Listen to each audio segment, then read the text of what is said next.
எல்லோருக்கும் வணக்கம். இலங்கை அதிபர் சேவை மற்றும் நாடளாவிய சேவைகளின் நிறைவேற்றுதர பதவிகள் என்பவற்றுக்கான ஆட்சேர்ப்பு பரீட்சையின் முக்கிய வினாத்தாள் ஒன்றாக அமைகின்ற கிரகித்தல் தொடர்பான இன்னும் ஒரு செயலமர்வில் சந்திக்கிறோம். இன்றைக்கு நாங்கள் கலந்துரையாடுவதற்கான வினா வடிவம் ஏற்கனவே உங்களுக்கு பதிவிடப்பட்டிருந்தது. பொதுவாக எல்லா பரீட்சைகளிலும் கல்வி பொதுத்தராதர உயர்தர தகமையோடு விண்ணப்பம் கோரப்படுகின்ற பரீட்சைகள் தொடக்கம் இலங்கை நிர்வாக சேவை, இலங்கை கல்வி நிர்வாக சேவை போன்ற நாடளாவிய சேவைகள் வரையிலான பரீட்சைகளின் முக்கியமான ஒரு வடிவமாக அமைகிறது. தரப்பட்ட கூற்றுக்களை சரியானவை தவறானவை என்கிற அடிப்படையில் மதிப்பீடு செய்கின்ற வடிவம். அது பொதுவாக ஆம் இல்லை என்பதாக பேசப்பட்டிருக்கிறது. இந்த வடிவத்தில் நீங்கள் கவனம் எடுக்க வேண்டும்.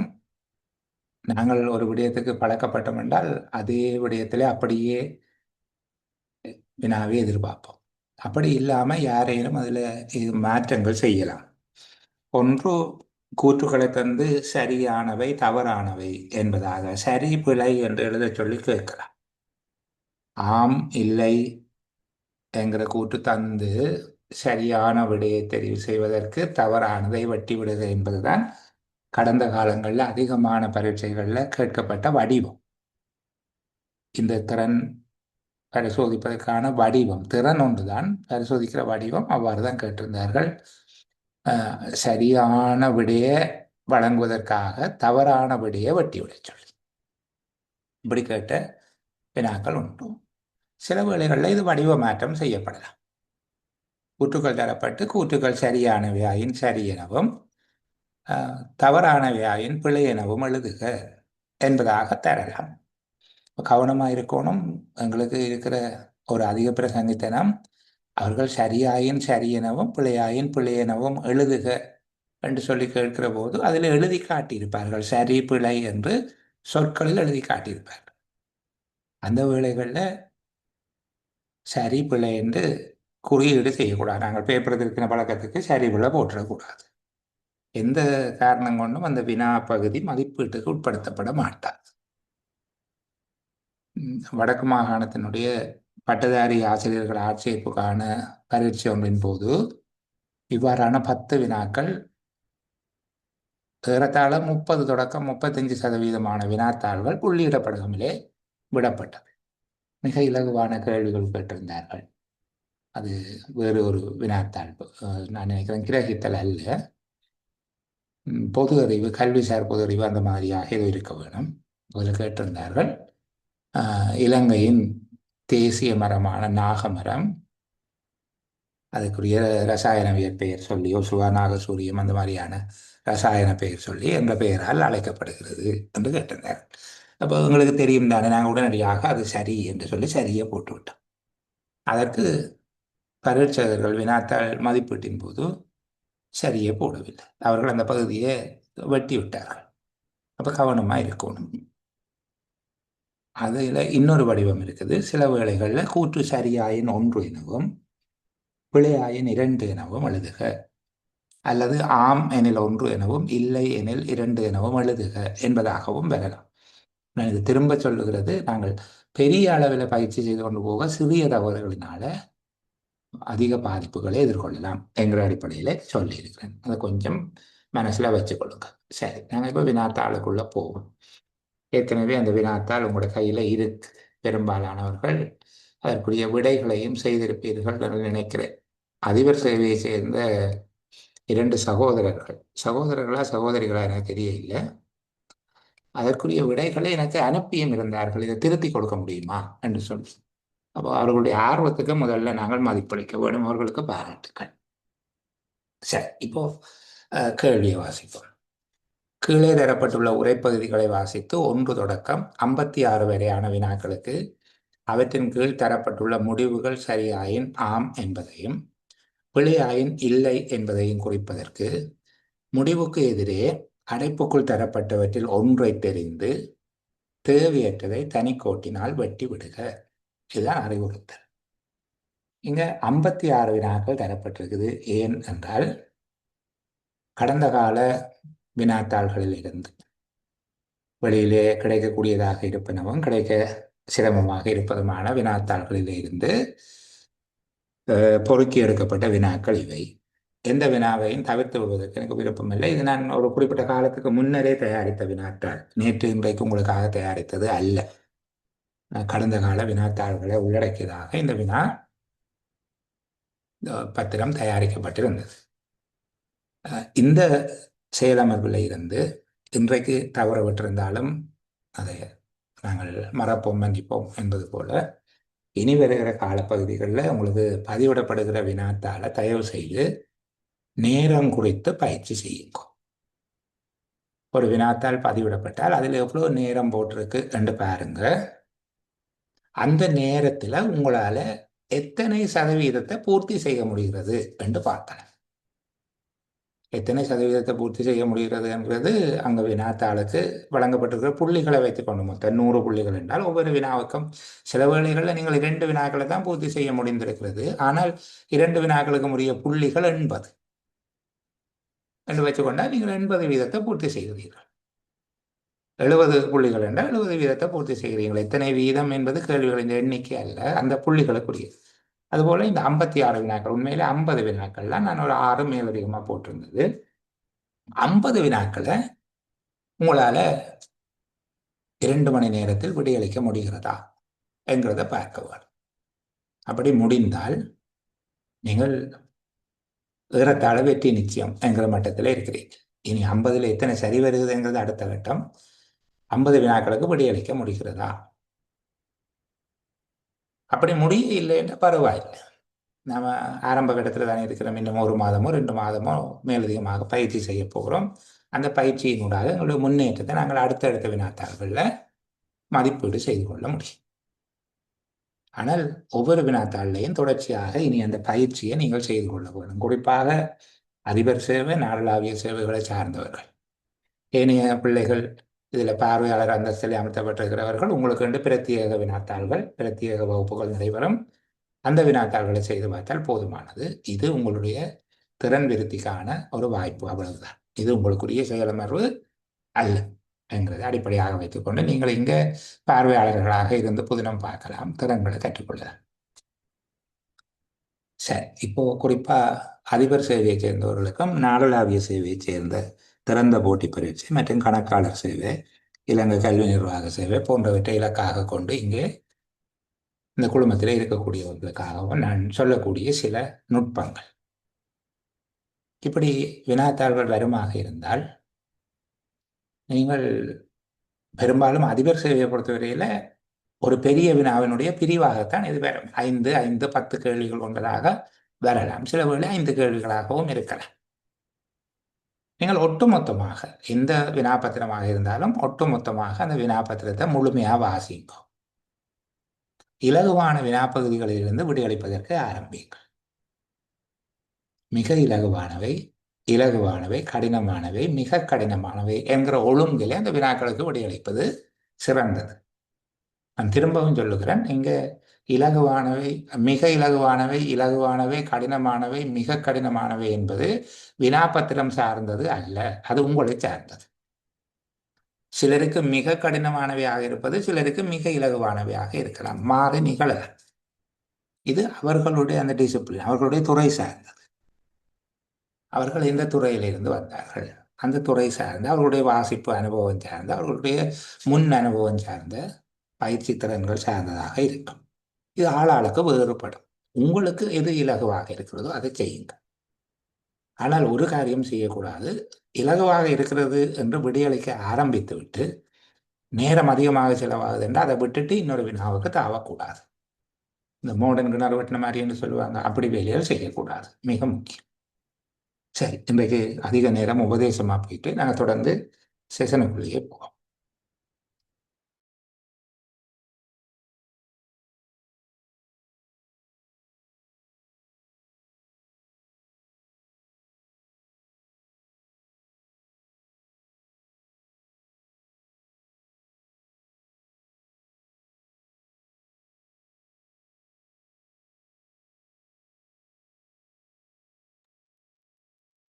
சரி, இந்த பகுதியை நாங்கள் தொடர்ந்து வாசிப்போம். எங்களுக்கு வினா தெரியும் என்பதனால நாங்கள் உரைப்பகுதியை மட்டும் காட்சிப்படுத்தியிருக்கிறேன் உங்களுக்கு வசதிக்காக.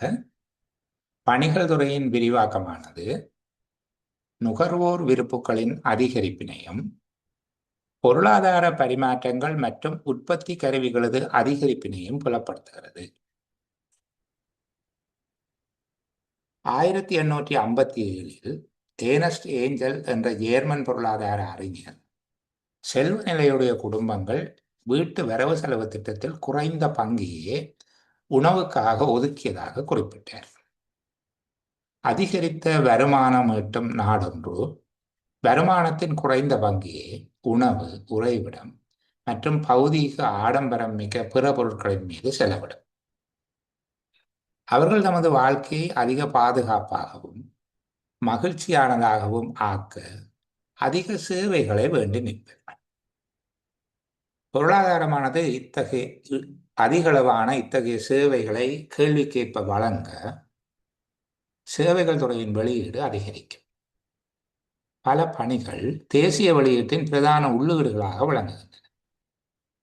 கல்வி, சுகாதார சேவைகள் பொருளாதார வளர்ச்சிக்கு தேவையான மனித மூலதனத்தின் தரத்தினை மேம்படுத்துகின்றன.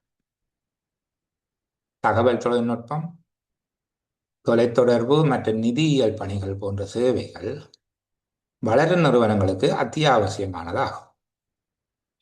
எனவே இச்சேவைகளை நாடொன்று போதிய அளவில் உற்பத்தி செய்ய இயலாவிடின் பொருளாதார வளர்ச்சிக்கும் அபிவிருத்திக்கும் ஆதரவளிக்க அந்த நாடு இத்தேவைகளை இறக்குமதி செய்ய வேண்டும்.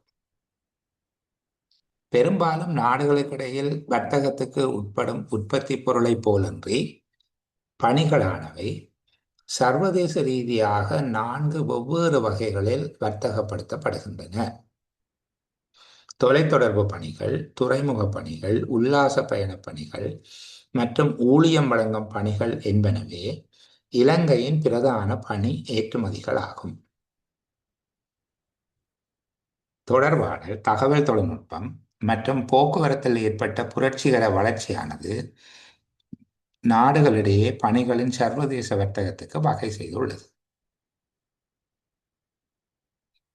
பணிகளின் சர்வதேச வர்த்தகம் வளர்ச்சி அடைய ஆரம்பிக்க உலக வர்த்தக நிறுவனமானது பணிகள் மற்றும் வர்த்தகம் தொடர்பான பொதுமைப்படுத்தப்பட்ட உடன்பாட்டிற்கேற்ப விதிமுறைகளை உருவாக்கியது. தனியே பொருட்களின் வர்த்தகத்துக்கு மட்டுப்படுத்தப்பட்டிருந்த வர்த்தக ஒப்பந்தங்களில் படிப்படியாக பணிகளின் வர்த்தகமும் ஒன்றிணைக்கப்பட்டது. உல்லாச பயணம், தொடர்பாடல் மற்றும் நிதியியல் பணிகள் தொடர்பில் இலங்கை ஏற்கனவே உலக வர்த்தக நிறுவனத்துக்கு பணிகள் மற்றும் வர்த்தகம் தொடர்பான பொது உடன்படிக்கையின் கீழ் தொடர் உறுதிமொழிகளை வழங்கியுள்ளது. இங்க சில இடங்கள்ல சின்ன சின்ன தவறுகள் இருக்குது. நீங்க உதாரணத்தை பார்த்தீங்கன்னா பொருட்களின் இந்த மாதிரியான ஒப்பந்தங்களில் போன்ற இடங்கள்ல அந்த சொற்கள் உடைஞ்சு போயிருக்குது. அதை பொருத்தி வாசித்துக் கொள்ளும். சரிதானே? அப்படியான சின்ன தவறுகள் அதுல இருக்குது உரைப்பகுதியில. சரி, திரும்ப ஒரு தடவை வாசிப்போம். பணிகள் துறையின் விரிவாக்கமானது நுகர்வோர் விருப்புகளின் அதிகரிப்பினையும் பொருளாதார பரிமாற்றங்கள் மற்றும் உற்பத்தி கருவிகளது அதிகரிப்பினையும் புலப்படுத்துகிறது. 1857 ஏர்னஸ்ட் ஏஞ்சல் என்ற ஜேர்மன் பொருளாதார அறிஞர் செல்வ நிலையுடைய குடும்பங்கள் வீட்டு வரவு செலவு திட்டத்தில் குறைந்த பங்கையே உணவுக்காக ஒதுக்கியதாக குறிப்பிட்டார்.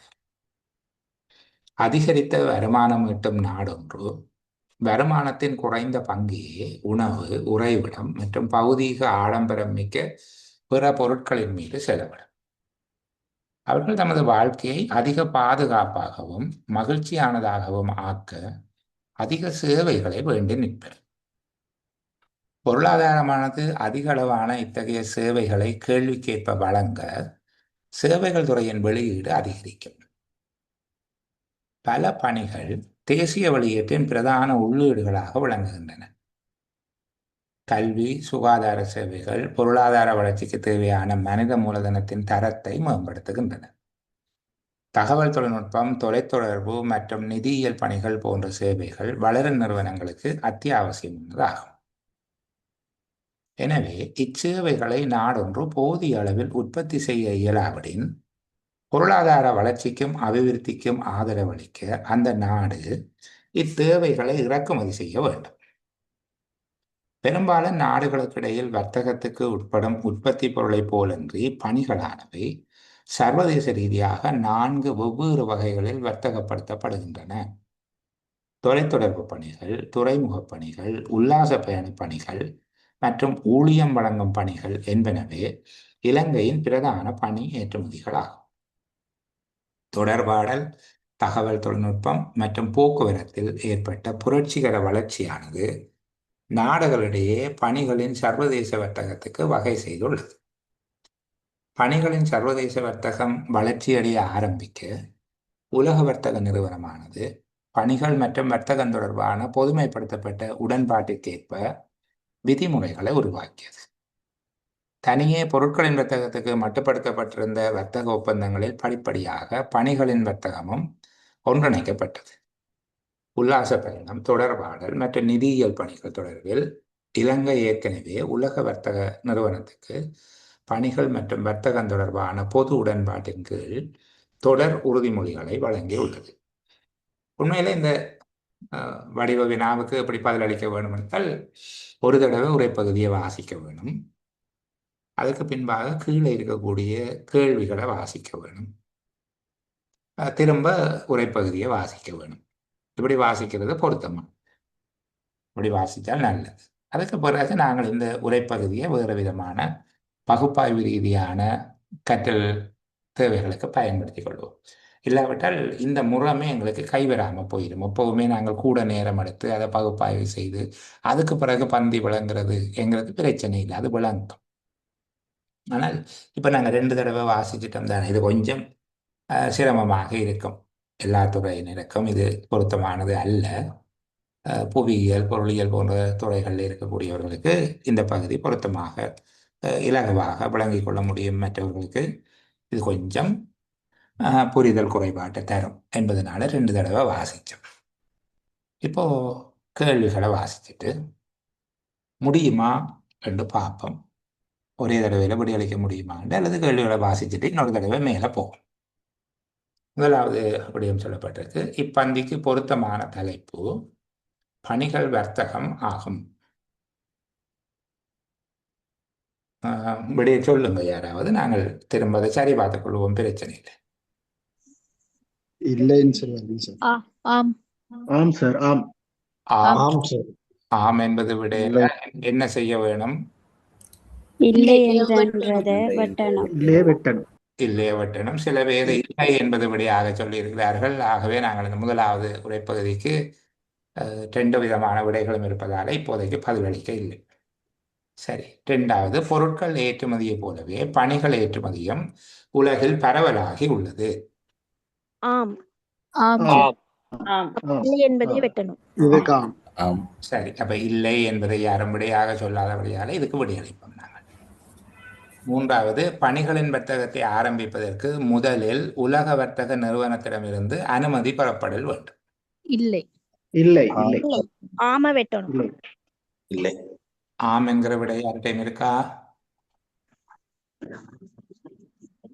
சரி, அப்படி இல்லை என்கிற ஆம் இருக்குது. சரி, அதுக்கு நான் விடையளிக்க இல்லை. அப்போ உல்லாச பயண பணிகள், ஊழியம் வழங்கும் பணிகள், மின்னஞ்சல் பணிகள், தகவல் தொழில்நுட்பம் மற்றும் போக்குவரத்து என்பனவே இலங்கையின் பிரதான பணிகள் மற்றும் வர்த்தகம் என கூறப்படுகிறது.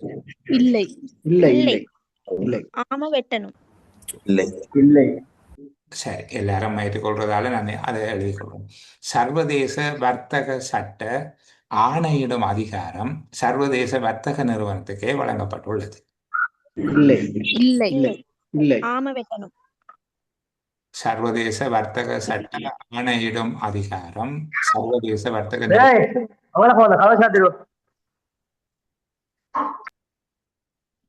சரி, இல்லை என்பது சொல்லியிருக்கிறீங்க. ஆமா, வெட்டுவோம், பார்ப்போம். சர்வதேச பணிகள் வர்த்தகத்தின் முன்னேற்றத்துக்கு உதவியாக இருப்பது மின்னஞ்சல், தகவல் தொழில்நுட்பம், போக்குவரத்து பணி மற்றும் ஊழியம் வழங்கும் பணி என்பவை ஆகும். இல்லை. ஆகவே நான் இதுக்கு விடையளிக்க இல்லை. ஏன்னா பொருளாதார முன்னேற்றத்துக்கும் அபிவிருத்திக்கும் தேவையான பணிகள் வசதிகள் ஏதேனும் ஒரு நாட்டில் வழங்க முடியுமானால் அவற்றை ஏற்றுமதி செய்தல் பயனற்ற செயற்பாடா? இல்லை. ஆம் ஆம் ஆம், சரி.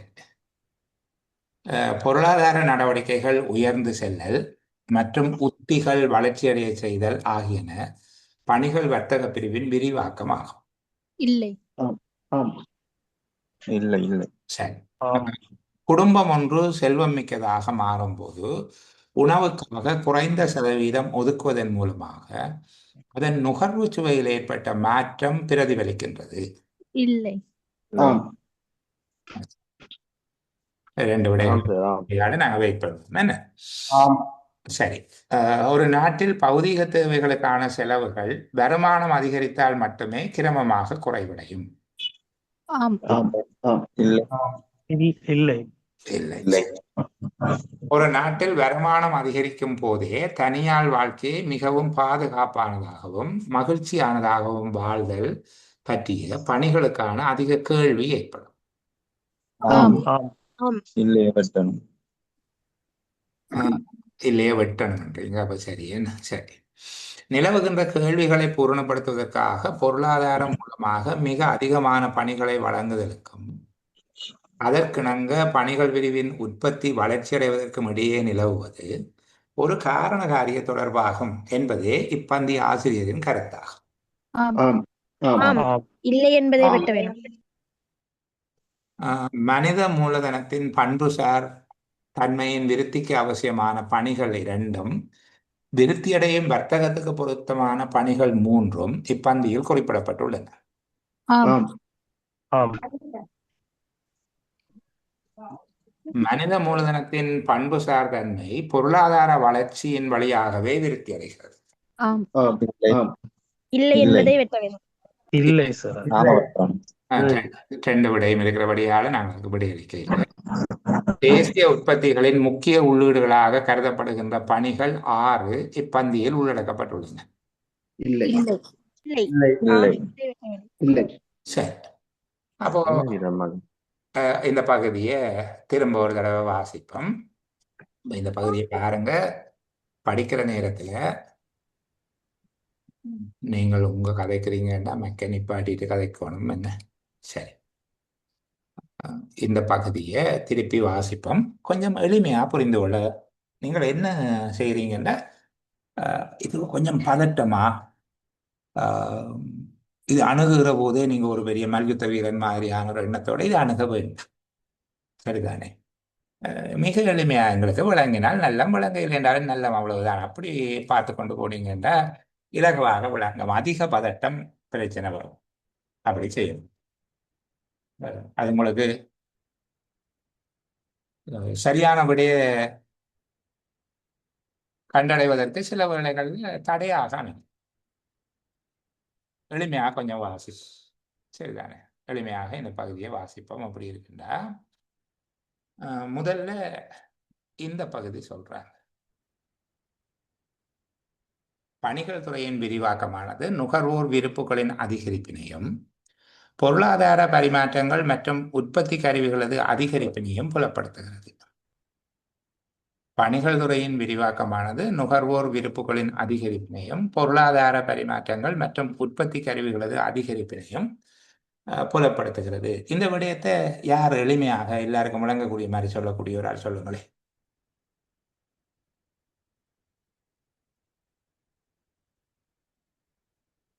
யாராவது ஒரு ஆள் மேக்கவுண்ட் பண்ணுங்க. இந்த பகுதியை நான் எளிமையாக மற்றவர்களுக்கு விளங்குற விதமா சொல்லுவேன் என்று சொல்லி.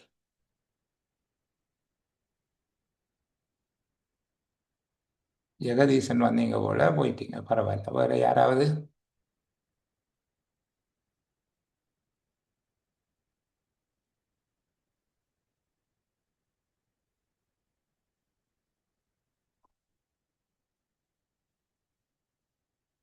ஒருத்தரையும் காணையில். அப்ப நான் தான் கூப்பிட வேணும். 2 3 சனா. ஓகே, கதைங்க சார். இதுல சார் நான் இந்த ஜெகதீசன் காய்க்கிறேன் சார். என்னென்ன சார் கவரேஜ் விட்டு விட்டு தான் வருது சார். வெயிட் பண்ணுங்க. மீட்டிங் இன்னொரு சகோதரி கதைக்கிறாங்க. வெயிட் பண்ணுங்க ஜெகதீசன். ஓகே, சனா கதைங்க. சார் இதுல இந்த பணித்துறையின் விரிவாகுது தான் சார். அந்த 2 வசனமும் சொல்லுது, மிச்சம் எல்லாம் அதை விரிவாக்குறது தான் சார். எனக்கு இப்ப அது உதாரணம் விளங்குது. இதுல இருக்கிறது ஒரு அரைவாசி விளங்குது, நீங்க சொல்றது எனக்கு அது விளங்க இல்லை. வேற மாதிரி எனக்கு விளங்குற மாதிரி சொல்லுவேன். பணித்துறையின் விரிவாக்கம் தான் ம் நுகர் விருப்புகள் அதிகரிக்கிறது.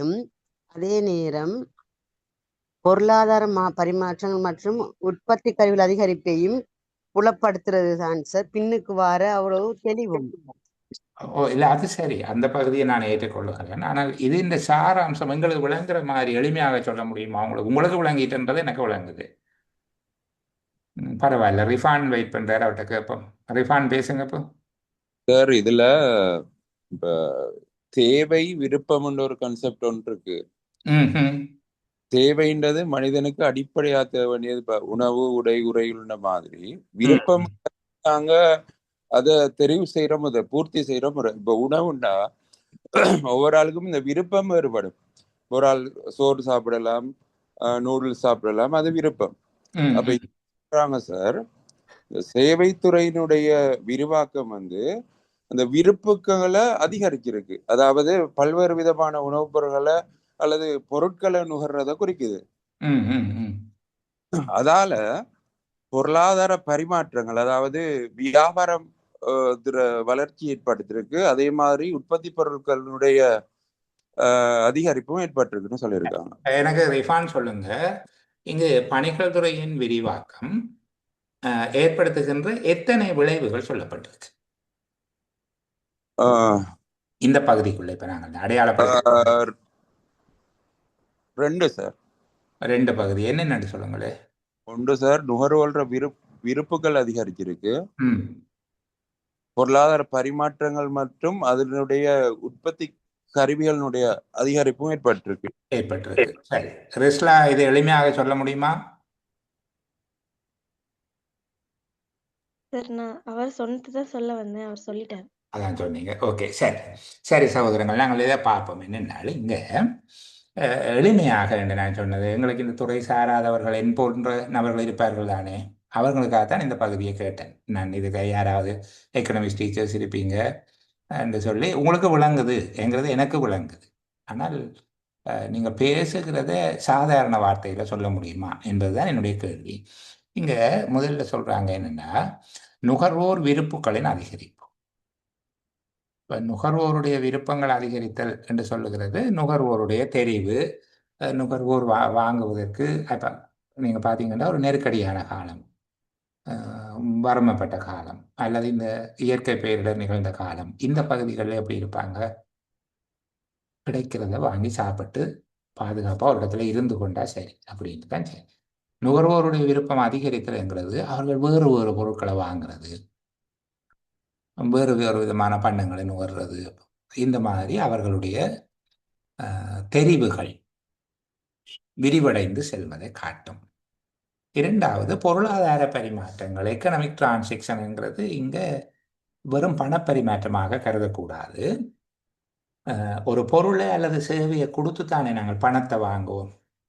இப்போ நீங்கள் படிப்பிக்கிறீங்க, உங்களுக்கு சம்பளம் கிடைக்குது. இந்த மாதிரியாக பொருளாதார பரிமாற்றம் என்பது வெறும் பண கொடுக்கல் வாங்கல் அல்ல, ஒருவர் இன்னொருவருக்கு பணத்தை கொடுப்பது மட்டுமாக இருக்காது.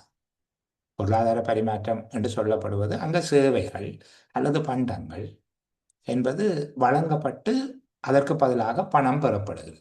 அப்போ பொருளாதார பரிமாற்றங்களும் உற்பத்தி சாதனங்களும், அதாவது பொருட்கள் சேவைகளை வழங்குவதற்கு பயன்படுத்தப்படுகிற அந்த உற்பத்திக்கான உள்ளீடு, இதை பற்றியெல்லாம் நான் ரொம்ப விளங்கப்படுத்த இல்லை, சரிதானே? உற்பத்திகளை செய்வதற்கான சாதனங்கள், இவற்றினுடைய அதிகரிப்பையும் காட்டும். இப்போ பணிகள் துறை விரிவடைந்திருக்கிறது என்றால் அந்த பொருளாதாரத்தில் 2 விடயங்கள் நடக்கிறது. ஒன்று, நுகர்வோருடைய தெரிவுகள் விரிவலாகி செல்கிறது. நுகர்வோர் பல பண்டங்களையும் சேவைகளையும் பெற்றுக்கொள்வதற்கு விளைகிறார்கள்.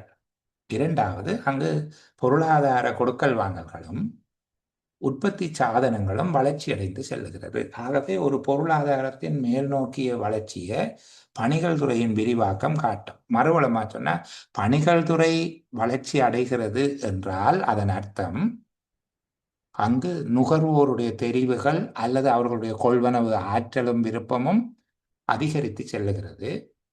பொருளாதார குழுக்கள் வாங்கல்கள், அதாவது பண்டங்கள் சேவைகளும் பணமும் பரிமாற்றம் செய்யப்படுவதும் உற்பத்தி சாதனங்களினுடைய பயன்பாடும் அதிகரித்து செல்லுகிறது என்று விளங்கிக் கொள்ள வேண்டும். இதை பற்றி ஒரு விளக்கத்தை 1857 ஏர்னஸ்ட் ஏஞ்சல் என்கிற ஜேர்மன் பொருளாதார அறிஞர் ஒரு விடயத்தை சொல்லுகிறார். வரவு செலவு திட்டத்தில் குறைந்த பங்கையே உணவுக்காக ஒதுக்கியதாக குறிப்பிட்டார். குடும்பங்களை பற்றி சொல்லியிருக்கல அவர் சொல்லுகிறார், செல்வ நிலையுடைய குடும்பங்கள் வீட்டு வரவு செலவு திட்டத்தில் குறைந்த பங்கையே உணவுக்காக ஒதுக்கியதாக குறிப்பிட்டார். கொஞ்சம் ஆழாகலமா வாசித்தீங்கன்னா இங்கு குறைந்த தொகை அல்ல, குறைந்த பங்கு என்றுதான் சொல்லப்பட்டிருக்கு. உணவுக்காக அவர்களுடைய வரவு செலவு திட்டத்தில் உணவுக்கான பங்கு குறைவாக இருந்தது. தொகைக்கும் பங்குக்கும் உள்ள வேறுபாட்டை புரிந்து கொண்டு நாங்கள் அங்கால நகர வேண்டும். அடிப்படையாக சில விஷயத்தை உங்களுக்கு சொல்லிக்கொண்டு வா. இப்போ ஒரு நாளுக்கு 2000 ரூபாய் உழைக்கிற ஒரு நபர், அந்த 2000 ரூபாவில் குடும்பத்தின் உணவுக்கு செலவிடுகிறத பார்த்தீங்கன்னா சில வேளை 1500 ரூபாய் செலவு செய்யும். ஒரு தொழிலாளி 2000 ரூபாய் வருகிற கூலி தொழிலாளி உணவுக்காக செலவிடுவது ஒரு 1500 ரூபாவாக இருக்கும், 75% இருக்கும். இதுவே ஒரு நாளைக்கு 2 லட்சம் ரூபாய் வருமானம் பெறுகின்ற ஒரு தொழில் முயற்சியாளர் அவருடைய வீட்டில் உணவுக்காக செலவிடுவது 10,000 ரூபாவாக இருக்கும். இங்கு தொகை அதிகம், அந்த முதலாவது ஆளை விட 2வது ஆளுடைய தொகை அதிகம், ஆனால் பங்கு குறைவாக இருக்குது. 5%, 5% இருக்கும். அவருடையது 75%. இதுதான் ஏர்னஸ்ட் ஏஞ்சலினுடைய அர்த்தம். அவர் சொல்லுகிறார், செல்வ நிலையுடைய குடும்பங்கள் உணவுக்கு குறைந்த பங்கைத்தான் ஒதுக்குகிறார்கள். அங்கே மேலே அந்த பணிகள் துறையின் விரிவாக்கம் நுகர்வோருடைய தெரிவுகளிலேயும் பொருளாதார பரிமாற்றங்களிலும் உற்பத்தி கருவிகளிலும் அதிகரிப்பு புலப்படுத்துகிறது என்பதை விளங்கப்படுத்துவதற்காக இந்த படிமுறை நிகழ்வு. இதை பார்த்து கொண்டு வந்தீங்கன்னா தெரியும். அப்போ முதல்ல சொல்லுகிறார், ஒரு செல்வ நிலை வருகிற போது உணவுக்காக குறைந்த செலவு தான் நடக்கும். அதுபோல இன்னும் அவர் கொஞ்சம் விளக்கமாக சொல்லுகிறார், அதிக வருமானம் ஈட்டும் நாடு, முதல் குடும்பத்தை சொன்னவர், அடுத்த அதிக வருமானம் ஈட்டும் நாடு என்று வருகிற போது அவர்களும் வருமானத்தின் குறைந்த பங்கைத்தான் உணவு, வீடு, அது தவிர பௌதீக ஆடம்பரம் மிக்க பிற பொருட்கள். பௌதீக ஆடம்பரம் மிக்க பிற பொருட்கள் என்று சொல்வது இங்க உணவு போன்றவை அல்ல, அதை விட ஆடம்பரம் மிக்கவை, அது தளபாடங்கள், வாகனங்கள் அல்லது நகைகள், இந்த மாதிரியாக பௌதீக ஆடம்பரம் மிக்க பிற பொருட்களின் மீது செலவிடும் அவர்கள் தமது வாழ்க்கையை அதிக பாதுகாப்பாகவும் மகிழ்ச்சியானதாகவும் ஆக்க அதிக சேவைகளை வேண்டி நிற்பர். இப்போ இங்க பாருங்க, முதல்ல சொன்னாங்க செல்வ நிலையில் உள்ள குடும்பங்கள் தங்களுடைய வருமானத்தில் ஒரு குறைஞ்ச பங்கைத்தான் உணவுக்கு செலவழிக்கிறார்கள். அதுக்கு பிறகு நாங்கள் இப்போ மற்றவற்றுக்கு என்று பார்க்குற போது உணவுக்கு அடுத்ததாக கைத்தொழில் பண்டங்கள் மீதும் அவர் இந்த விடயத்தை சொல்லுகிறார். அதுவும் குறையத்தான் இருக்குமா. ஆடம்பரம் மிக்க பொருட்களின் மீது கூட உணவு, வீடு, அவர்களுக்கான ஆடம்பர பொருட்களுக்காக செலவிடும் பங்கு குறைவாகத்தான் இருக்கும். குறைந்த பங்கையே அந்த நாடு செலவிடும். அவர்கள் தங்களுடைய வாழ்க்கையை அதிக பாதுகாப்பாக மகிழ்ச்சியாக ஆக்குவதற்கு சேவைகளை வேண்டி நிற்பார்கள். இப்போ வருமானம் அதிகரிக்கிற போது குறைந்த பங்கை உணவு, உறைவிடம், பௌதிக ஆடம்பரம் மிக்க பொருட்களின் மீது செலவிடுவர் என்று சொல்லி போட்டு அதுக்கு பிறகு பாதுகாப்பாக மகிழ்ச்சியாக தங்களுடைய வாழ்க்கையை ஆக்கிக் கொள்வதற்கு சேவைகளை வேண்டி நிற்பார்கள் என்பதனுடைய அர்த்தம் மிகுதி பெரிய பங்கை அவர்கள் சேவைகளின் மீது செலவிட போகிறார்கள். அப்போ இங்க மேலே சொல்லப்பட்டது இந்த சுருக்கம் திரும்பவும் உதாரணமாக காட்டப்பட்டிருக்கு. ஒரு நாட்டினுடைய உற்பத்தி அமைப்பில் சேவை என்பது பெரிய பங்கை கொண்டிருக்குமாக இருந்தால் அது செல்வந்த நாடு என்கிற கருத்தை நாங்கள் எடுத்துக்கொள்ளலாம். அடுத்த பகுதியை பாருங்க. பொருளாதாரமானது அதிக அளவான இத்தகைய சேவைகளை கேள்விக்கு ஏற்ப வழங்க சேவைகள் துறையின் வெளியீடு அதிகரிக்கும். அப்ப நாட்டினுடைய உற்பத்தி துறை இந்த சேவைகள், மக்கள் அதிக சேவைகளை வேண்டி நிற்கிறார்கள். பொருளாதாரம் அந்த கேள்விக்கு ஏற்ப சேவைகளை வழங்க நடவடிக்கை எடுக்குது. அப்படி வழங்குகிற போது அங்க நிகழக்கூடிய மாற்றம் என்ன? சேவைகள் துறையினுடைய வெளியீடு அதிகரித்து போகும். இவ்வளவு தனி ஒரு விடயமா சொல்லப்பட்டிருக்கு. ஒரு குடும்பத்துல சரி அல்லது பொருளாதாரத்துல சரி உயர்ந்த வருமானம் பெறுகிற போது அவர்கள் பௌதீக பொருட்களுக்கும் உணவுக்கும் செலவிடுகிற தொகை குறைவாக இருக்கும். தொகை என்பதல்ல, பங்கு குறைவாக இருக்கும். அவர்கள் தங்களுடைய மகிழ்ச்சியான வாழ்க்கை, ஆடம்பரமான வாழ்க்கை, பாதுகாப்பான வாழ்க்கைக்காக சேவைகள் துறையின் மீது கவனம் செலுத்துவார். சேவைகளை வேண்டி நிற்பார்கள். அவர்களுக்கு அதிக சேவைகள் தேவைப்படும். உதாரணமாக சுற்றுலா, இந்த ஃபேஷியல், மேக்கப், முடியை கொண்டு போய் கேர்லி கேர் ஆகிறது, ஸ்ட்ரெயிட் கேர் ஆகிறது, இந்த மாதிரியானது. இதை தவிர என்ன, முடி பராமரிப்பு, வர்ணம் பூசுறது, இப்படியாக. இலங்கையில் ஒரு கிரிக்கெட் வீரர் இருந்தவர். அவர் அந்த என்னுடைய தலைக்கு செலவழிக்கிறது ஒரு மிகப்பெரிய தொகை. அது இப்படியான சேவைகளை அதிகம் வேண்டி நிற்பார்கள். சுற்றுலாத்துறை போன்ற பல சேவைகள் அங்கே வளர்ச்சி அடைய தொடங்கும். இந்த இடத்துல சேவைகளுக்கான கேள்வி அதிகரிக்க பொருளாதாரம் அந்த சேவையை வழங்குகிறது. அப்படி வழங்கும் போது சேவைகள் துறையினுடைய வெளியீட்டு மட்டம், உற்பத்தி மட்டம் அதிகரிக்கும். அப்போ எவ்வாறு சேவைகள் துறை உயர்ந்த வருமான நிலையில் விரிவடைகிறது என்பதை இந்த பகுதியில் விளங்கப்படுத்தி இருக்கிறார். மேலே சொன்னது போல நுகர்வோருடைய விருப்பங்களினுடைய அதிகரிக்கிறது. எப்படி அவர்கள் சேவையை வேண்டி நிற்பர், நுகர்வோருடைய விருப்பங்கள் அதிகரிக்கிறது. இங்கு பொருளாதார பரிமாற்றங்கள், உற்பத்தி கருவிகளின் அதிகரிப்பு ஏற்படுகிறது. அதாவது அவர்களுடைய தேவைக்கேற்ப சேவைகள் வழங்கப்படுகிறது, அதற்காக பணம் பெறப்படுகிறது. இது பொருளாதார பரிமாற்றத்தினுடைய விருத்தி. அவ்வாறு அதிகமான சேவைகளை உற்பத்தி செய்வதற்கு அதிகமான உற்பத்தி காரணிகள், உற்பத்தி சாதனங்கள் பயன்படுத்தப்படுகிறது. இந்த விடயம் இதுக்குள்ள தெளிவுபடுத்தப்பட்டிருக்குது. அப்போ இவ்வளவும் ஒரே விடயமாக நாங்கள் எடுத்துக்கொள்ள இயலும்.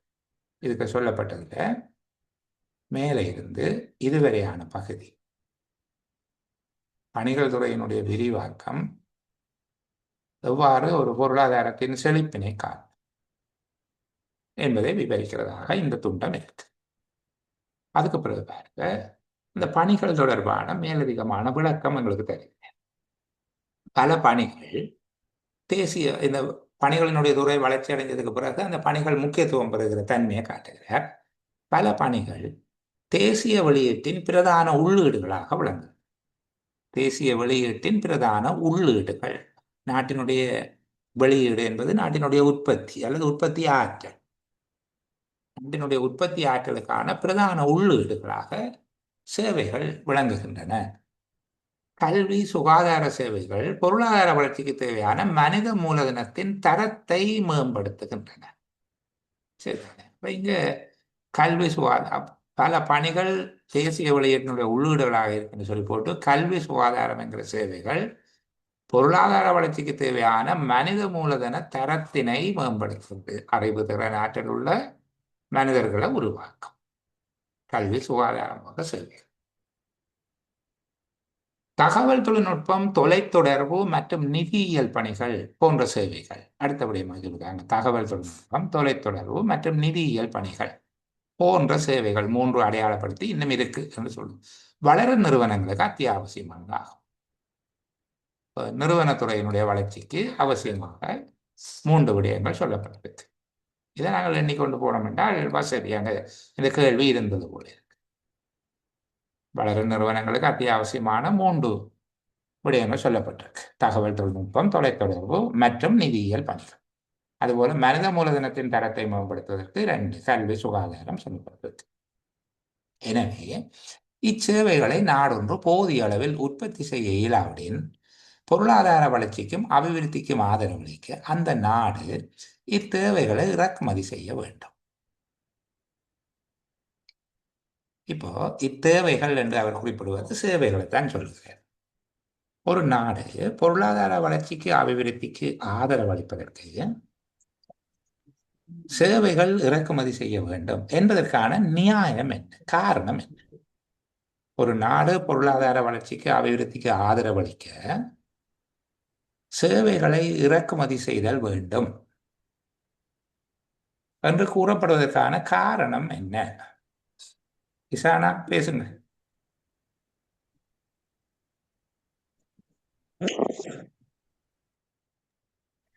சரி, அவங்க தவறுதல் ஆன் பண்ணி வச்சிருந்தாங்க என்று நினைக்கிறேன். வேற யாராவது? ஒரு நாடு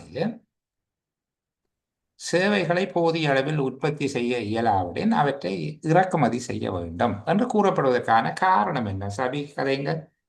ஏனென்றா பொருளாதாரமானது அதிக அளவு இந்த இத்தகைய சேவைகள் கேள்வி கேட்பதான் அந்த தங்கி இருக்குதுன்னு சொல்றாரு. இருக்குது. துல்லியமான ஒரு விடையை நான் எதிர்பார்க்கிறேன். இன்னும் துல்லியமாக. உங்களுடைய விடை சரியானது, ஆனால் துல்லியமானது அல்ல.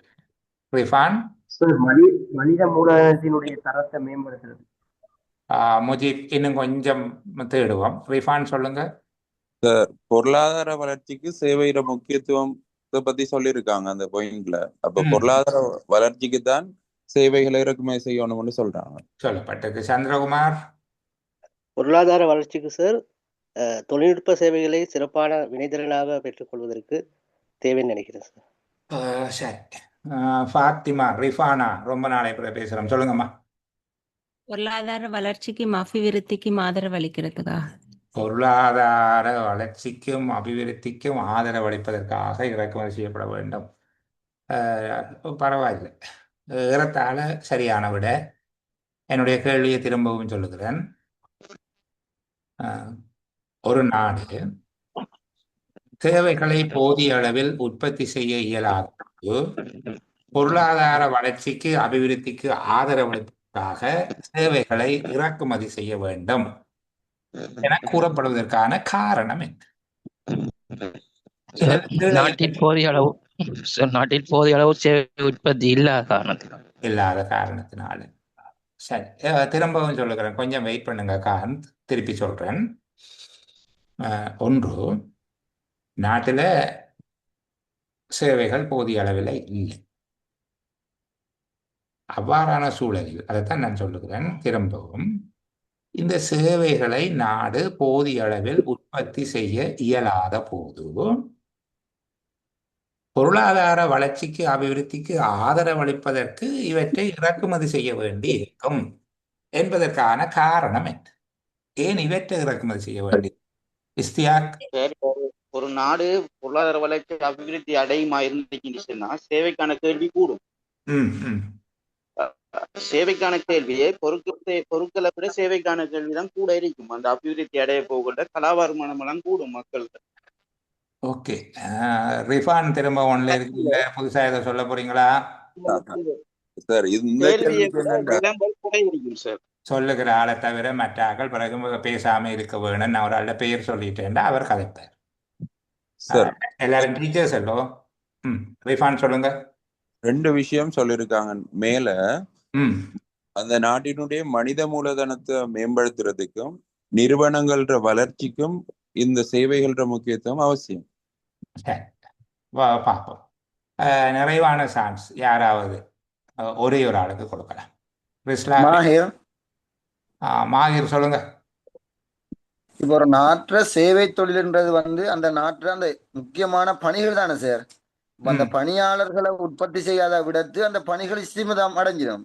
அப்ப அந்த பணிகளை பூர்த்தி செஞ்சா மட்டும்தான் அந்த நாட்டுல சேவை அந்த நாடு அபிவிருத்தி அடையும். பணியாளர்களை வேறு நாடுகள்ல இருந்து இறக்குமதி செய்ய வேண்டிய தேவை ஏற்படும். ஆகவே எங்கட நாட்டுக்கு எந்தெந்த சேவைக்கு ஆக்கள் தேவையோ அந்தந்த ஆக்களை நாங்க உற்பத்தி செய்யறன்ற அந்த பொருள் அவங்கள உருவாக்க வேண்டும்.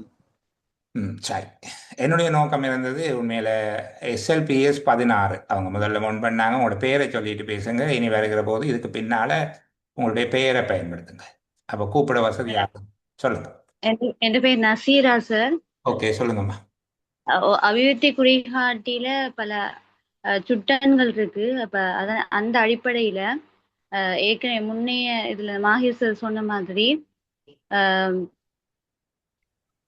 அதாவது பொருளாதார விருத்தியில பணியாளர்கள் பற்றாக்குறை ஏற்படுகின்ற போது ஏனைய நாடுகள்ல இருந்து தொழில்நுட்ப திறன் வாய்ந்த தொழிலாளர்களை இறக்குமதி செய்து அந்த பணியை மேம்படுத்துறது தான் நோக்கமாக இருக்கும் என்று நான் கருதுகிறேன். நல்லது. ஃபாத்திமா, ரிஃபான், அவங்களுக்கு நிறைவான வாய்ப்பு. சார் அந்த பணிகள்ன்றது தேசிய நாட்டின் தேசிய வெளியீட்டின் பிரதான உள்ளீடாக கருதப்படுது. அப்ப எனவே தேங்க்யூ. கிரேட். இங்க இந்த பகுதியை நான் உண்மையில எனக்கு இருக்கிற கேள்விகளுக்கு மட்டும் விடை தேடுவது என்றுதான் யோசிச்சிருந்தேன். ஆனால் அதை மனசு கேட்கல. சரியா? இங்க பாருங்க, பல பணிகள் தேசிய வெளியீட்டின் பிரதான உள்ளீடுகளாக விளங்குகின்றன. ஏனைய பகுதியை நான் அளிக்கிறேன். பல பணிகள் தேசிய வெளியீட்டின் பிரதான உள்ளீடுகளாக விளங்குகின்றன. அதை நேராக ஒரு கோடு போட்டு வேணும் என்கிறது என்னுடைய விருப்பம். பார்ப்போம். சரியா? பல பணிகள் தேசிய வெளியீட்டின் உள்ளீடுகளாக விளங்குகின்றன. அதை அடுத்து 2 விடயம் சொல்லியிருக்கிறார் பாருங்க. கல்வி சுகாதார சேவைகள் பொருளாதார வளர்ச்சிக்கு தேவையான மனித மூலதனத்தின் தரத்தை மேம்படுத்துகின்றன. இது ஏன் தந்தவர்? இந்த பகுதி ஏன் சொல்றாங்க? அந்த பல பணிகள் என்று சொன்னதுல அந்த தேசிய வெளியீட்டின் பிரதான உள்ளீடாக விளங்குவதை விவரிப்பதற்காக, ரிஃபானா உள்ளே இருங்க, அதை விவரிப்பதற்காக ஒரு விடயத்தை சொல்றார் பாருங்க. இப்ப கல்வியின் சுகாதாரமும் மனித மூலதனத்தை மேம்படுத்துது. தகவல் தொழில்நுட்பம், தொலைத்தொடர்பு, நிதியியல் பணிகள் வளரும் நிறுவனங்களுக்கு அவசியமானதாகும். இந்த பகுதி இவ்வளவு பகுதி, அதாவது இந்த கல்வி என்பதில் தொடங்கி அத்தியாவசியமானதாகும் என்பது வரையில தேசிய வெளியீட்டின் பிரதான உள்ளீடுகளாக இந்த பணிகள் விளங்குவதை விவரிப்பதற்கான விளக்கம். எனவே என்று சொல்லுகிறார். எனவே என்று சொல்லுவோம் தானே ஆங்கிலத்தில். எனவே இச்சேவைகள் போதிய அளவில் உற்பத்தி செய்ய இயலாத போது பொருளாதார வளர்ச்சிக்கு அபிவிருத்திக்கு ஆதரவளிக்கும் நோக்கில் அதை இறக்குமதி செய்ய வேண்டி இருக்கும். எனவே என்பதை எதனோட லிங்க் பண்ணினவர்? எனவே என்கிற விடயத்தை எதனோட தொடர்பு படுத்துகிறார்? ரிஃபானா போயிட்டாங்களா? அந்த மேல சொன்ன அந்த பல பணிகளை தான் இப்ப விடயம் அந்த பகுதியை ஒதுக்கி விட்டு வாசிக்கப்பட வேண்டாங்க. பல பணிகள் தேசிய வெளியீட்டின் பிரதான உள்ளீடுகளாக விளங்குகின்றன. எனவே இந்த சேவைகளை நாடு போதிய அளவில் உற்பத்தி செய்ய இயலாவிட்டால் பொருளாதாரத்தை மேம்படுத்துவதற்காக அவற்றை இறக்குமதி செய்தாவது கொடுக்க வேண்டும். இப்ப இங்க போதிய அளவில் உற்பத்தி செய்ய முடியாவிட்டால் சேவைகள் இறக்குமதி செய்ய வேண்டும் என்பதற்கான காரணம் என்ன? பணிகள் தேசிய வெளியீட்டின் பிரதான உள்ளீடுகளாக காணப்படுவது. சரிதானே? நான் உங்களுடைய எல்லோருடைய பொருளியல் அறிவையும் பார்த்தேன். உண்மையில நிறைய விடயங்கள் சொல்லியிருந்தார்கள் அபிவிருத்தி குறிகாட்டிகள் தொடர்பாக. இந்த விடயங்கள் இந்த சுட்டி உரைக்கும் வகையில் உங்களுக்கு 2 விஷயம் ஞாபகப்படுத்துகிறேன். இந்த பேப்பர் சரி, உங்களோட பாடசாலை நிர்வாகம் தொடர்பான விடய ஆய்வு சரி, ஸ்பெசிபிக் ஆன்சர் அந்த ஸ்பாட்ல கொண்டே ஆணி அடித்தால் மட்டும்தான் புள்ளி. இல்லாவிட்டால் அதற்குரிய புள்ளியை நாங்கள் எதிர்பார்க்க இயலாது. இங்கே இந்த ஆணி அடிக்கிறதுக்காகத்தான் நான் மெனக்கட்டி உலகையும் கதைச்சு கொண்டிருக்கிறேன். நீங்கள் எந்த பந்தியை வாசித்தாலும், அது கம்ப்ரீன்ஷனாக இருந்தா என்ன, கேஸ் ஸ்டடியாக இருந்தா என்ன, நாளைக்கு வருகிற உங்களோட எஜுகேஷன் செக்டரில் இருக்கக்கூடிய ஏதாவது ஒரு பெர்ஃபார்மன்ஸ் ரிப்போர்ட்டாக இருந்தா என்ன, இதை வாசித்தாலும் இப்படி வாசிக்கணும். இப்போ இங்கே அவர் மேலே முதல்ல சொன்னது ஒரு தனி செக்டர், அதை முடிஞ்சுது. செல்வ நிலை இருக்கும்போது சேவைகள் துறை மேலோங்கி இருக்கும். அதை விளங்கப்படுத்தி சொன்னார். ஒரு சேவைகள் துறை மேலோங்கி இருக்கிறது என்றால் அங்கே மக்கள் பல்வேறு பண்டங்கள் மீதும் சேவைகள் மீதும் பொருட்கள் மீதும் ஆர்வம் கொண்டு அதை வாங்கக்கூடிய வல்லமையோடு இருக்கிறார்கள்.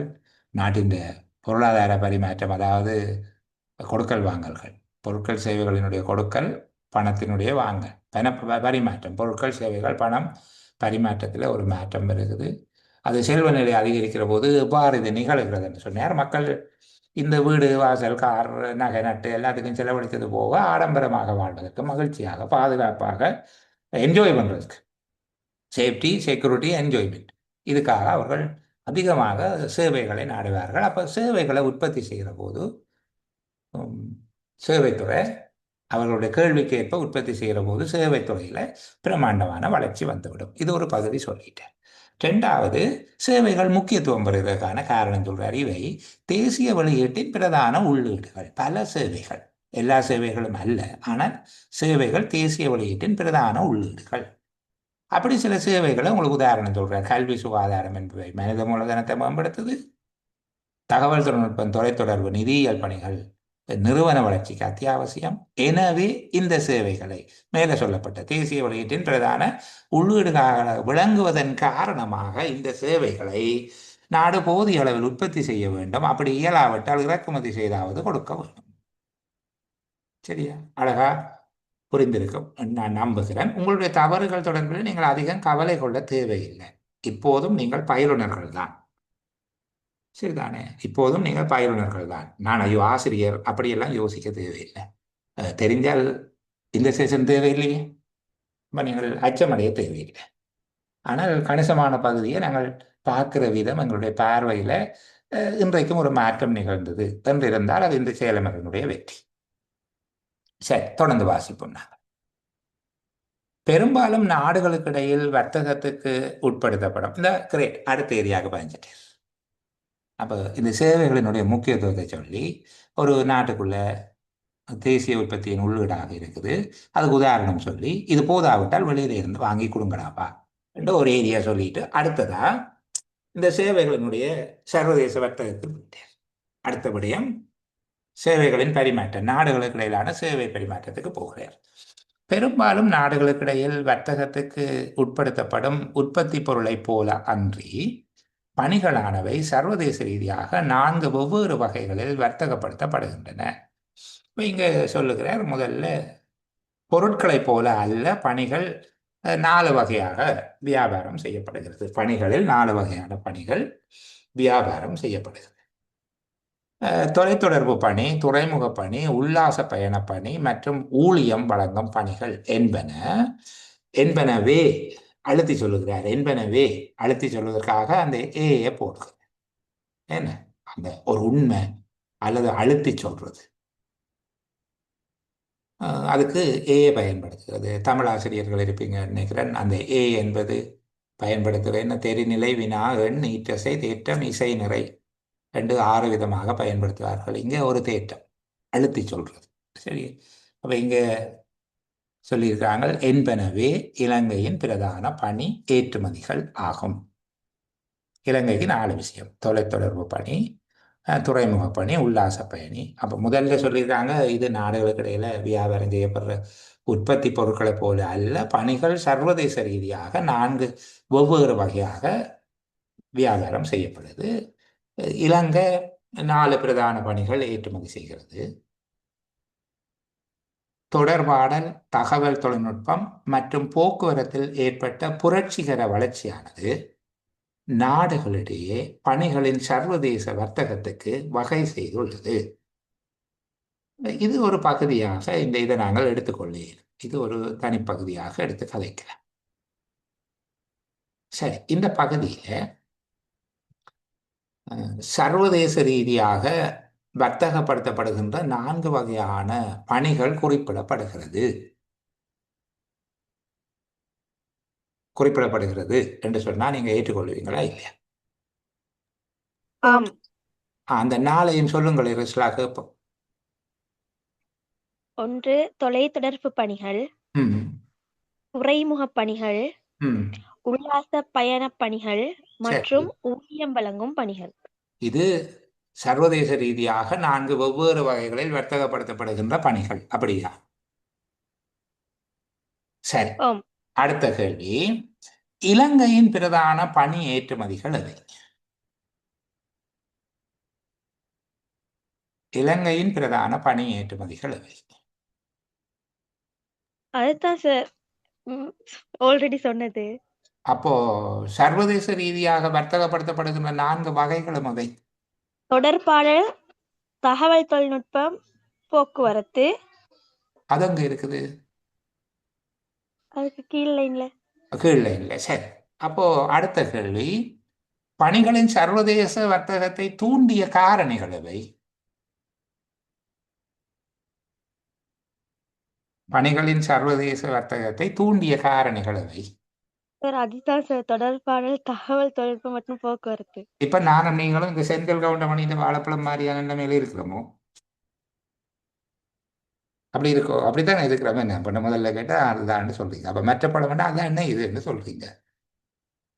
நான் அவங்ககிட்ட எவ்வளவு காசு கொடுத்தேன்? 10 ரூபா கொடுத்தேன். எத்தனை பழம் வாங்கினேன்? 2 பழம். சரி, ஒரு பழம் இங்க இருக்கு, மற்றது அதானே இது. அந்த மாதிரி இருக்குல்ல. பெருசில் நான் கேள்வி பண்றதாக இல்லை, கனவேரோட நிலைமை இதுதானா? நான் விளங்கப்படுத்துறதுக்காக உங்களை ஏற்கனவே எனக்கு அறிமுகம் என்கிறதுனால நான் ஏற்கனவே ஒன்றுக்கும் மேற்பட்ட தடவைகள் பேசி இருக்கிறோம் என்கிற அந்த நம்பிக்கையோட கதைக்கிறேன். நீங்க மனங்கோட மாட்டீங்க என்று பேசுவோம் தொடர்ந்து. அப்ப இங்க கவனிங்க, இந்த பகுதியை நான் அழுத்தி வாசிக்கிறதுக்காக வேற ஒன்றும் இல்லை. அந்த சகோதரிய நெருக்கடிக்குள் இருக்கிறது அல்ல என்னுடைய நோக்கம். திரும்ப ஒரு தடவை அதை பாருங்கம்மா. இதுல இன்னொரு விடயம் இப்படியே வச்சுக்கொண்டு வெயிட் பண்ணுங்க. இதை ஏன் சொல்லுகிறேன்டா, ஒரு உரைப்பகுதியை தந்து போட்டு அந்த உரைப்பகுதிக்குள்ள இருந்து 5 கேள்விகள் கேட்கிற வளமை உண்டு. இப்படி ஒரு கேள்வியை நீங்கள் எதிர்பார்க்கலாம். சிறிய பரீட்சைகள்ல இருந்து பெரிய பரீட்சைகள் வரைக்கும் எதிர்பார்க்க இயலும். சிறிய பரீட்சை என்ன சொல்கிறது, ஏஎல்லோட கேட்பவற்றில் இருந்து அதிபர் சேவை, இலங்கை நிர்வாக சேவை, கல்வி நிர்வாக சேவை, ஆசிரியர் கல்வியலாளர் சேவை வரைக்கும் இது போகும். 5 கேள்வி கேட்டால் ஒரு விடயத்தில் தெளிவாயிருங்க. கேள்விக்கு விட தெரியுது என்று சொல்லி போட்டு தயவு செய்து எழுதி போடாது. எழுதினீங்களா டோட்டலாக அவுட். அப்படி கேள்வி பார்ப்போம். ஆனால் இங்கே ஒரு அற்புதமான உரைப்பகுதி இதில் வச்சு விளங்கப்படுத்துறதுக்கு வாய்ப்பு கிடைச்சிருக்கிறதால உங்களுக்கு சொல்லுது. சரியா? இப்போ நாடுகளுக்கு இடையில் வர்த்தகத்துக்கு உட்படுத்தப்படும் பணிகள் எத்தனை வகைப்படும்? முதலாவது கேள்வி. நாடுகளுக்கு இடையில் வர்த்தகத்துக்கு உட்படுத்தப்படும் பணிகளை எத்தனை வகைப்படுத்தலாம் என்ற முதலாவது கேள்வி கேட்கப்பட்டால், நாங்கள் 4 வெவ்வேறு வகைகளில் வர்த்தகப்படுத்தப்படுகிறது. தொலைத்தொடர்பு பணி, துறைமுக பணி, உல்லாச பயண பணி மற்றும் ஊழியம் வழங்கும் பணிகள் என்று விடையளித்தாச்சு. அடுத்த கேள்வியாக கேட்பார். அது 2வது கேள்வியாக கேட்க மாட்டார். அடுத்த 3வது கேள்வியா ஒரு கேள்வியை கேட்கிறார். பணிகளின் சர்வதேச வர்த்தகத்துக்கு வகை செய்துள்ள மாற்றங்கள் எவை? அடுத்து போய் ஒரு 4ஆம் கேள்வி ஏதோ ஒன்று கேட்டு 5வது கேள்வியாக ஒன்று கேட்கிறார். இலங்கையின் பிரதான பணி ஏற்றுமதிகள் எவை? இப்போதான் நீங்க சிக்கப்படுவீங்க. ஐயோ, நாங்க மேலே எழுதினது தான் இதுக்கு விடையாக வருது. சரியா? இறுதி தீர்மானம் வரும் வரைக்கும் அந்த 5 கேள்விக்கும் விடை எழுதக்கூடாது. மிக தெளிவாக இருப்பவர்களுக்கு வேற நிலைமை. அந்த தெளிவு எங்களுக்கு பரீட்சை மண்டபத்தில் வராது. அங்க பதட்டம் காரணமாக இருக்கும். சரி, இப்போ எனக்கு யார் சொல்ல போறீங்க? சர்வதேச ரீதியாக வர்த்தகப்படுத்தப்படுகின்ற பணிகளின் வகைகள் எத்தனை? அவை எவை? யார் பதில் சொல்ல முடியும்? மாஹிர் சொல்லுங்க மாஹிர். தொலைத்தொடர்பு, துறைமுக பணி அல்லது மற்றும் அதோட சேர்த்து உல்லாச பணி மற்றும் ஊழியம் வழங்கும் பணிகள் சர்வதேச ரீதியாகவும், அதுல அதனால்தான் சர்வதேச ரீதியாக. சரி, அப்ப இலங்கையின் பிரதான பணி ஏற்றுமதிகள் எவை? இலங்கையில தொடர்பாடல், தகவல் தொழில்நுட்பம் மற்றும் போக்குவரத்து. ஊழியம் வழங்க சொல்லப்படல. பணிகளின் சர்வதேச வர்த்தகத்துக்கு வகை செய்தவை எவை? அந்த இந்த அதாவது தொடர்பாடல், தகவல் தொழில்நுட்பம் மற்றும் போக்குவரத்து ஏற்பட்ட புரட்சிகரமான வளர்ச்சி. முதல் கேள்விக்கும் அதே விடையதான சொன்னீங்க போல இருக்கு. சரி, பாப்போம். சரி, கவனிங்க. இங்க என்ன செய்யறோம் என்றால், ஒரு வெற்றிடத்துக்கு இன்னொன்று எடுத்து நிரப்புவதன் மூலமாக அடுத்ததுக்கு ஒரு வெற்றிடத்தை உருவாக்குகிறோம்.